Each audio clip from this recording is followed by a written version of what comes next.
Chapter I, 4 Decades in Music Therapy, a retrospect. In this final chapter, we will take a look back on the establishment and further development of the music therapy program at the Aalborg School through 4 decades in the 1960s, 70s, 80s, and 90s.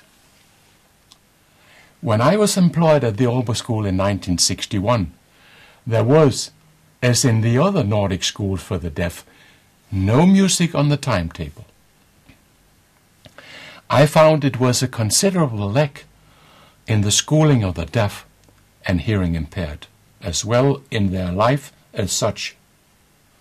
And I decided to accept the challenge and try to do something about it. The motivating power was my delight for children and for music.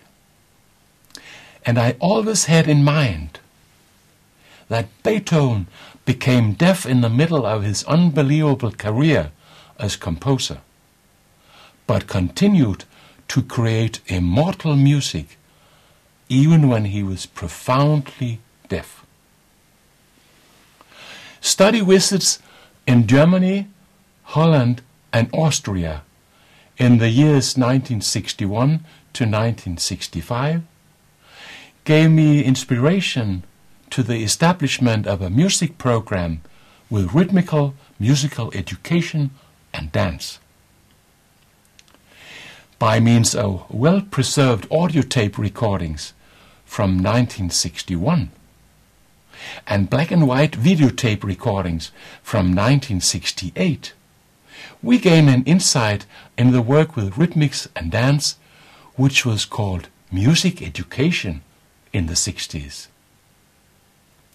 But when I studied with Dr. Paul Nordhoff and Dr. Clive Robbins in 1969, and they heard and saw these recordings, they described them as music therapy.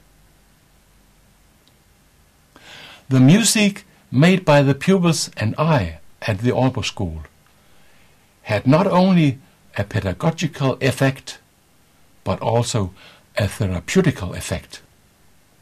It was music therapy.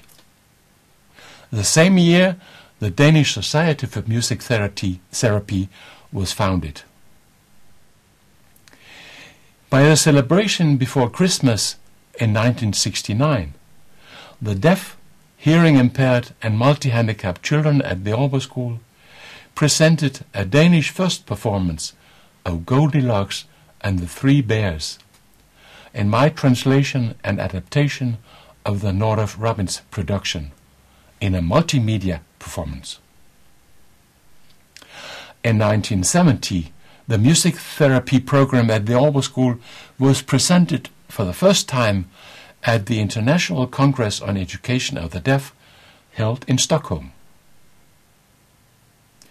In the beginning of the 70s, my investigations on the effect of certain musical instruments resulted in the research project Physiological Sound Functions, Perception and Reproduction of Sound in Profoundly Deaf and Normal Hearing Children, which was supported by the Danish State Research Council for the Humanities. The sound therapy with tone bars became a central part of the musical voice treatment and speech therapy. The research project and demonstrations in practice are displayed in Chapter D. In the same period, we introduced song therapy following the Nordhoff Robbins method, with my translations and adaptations of their children's play songs into Danish, Norwegian and Swedish editions. In 1977, the Aalborg School celebrated its 25th anniversary with music and dance. In 1982, I published Rhythms for Children for Movement and Speech Stimulation, and at the same time, the work with music therapy in kindergarten and preschool was intensified.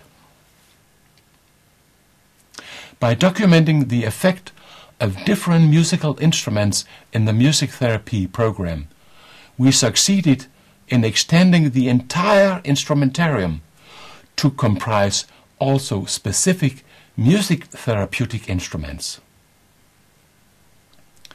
In the 80s, we had one weekly session in music therapy and one in dance on the timetable for all classes at the Aalborg School, and our music therapy program became basic elements in other schools as well.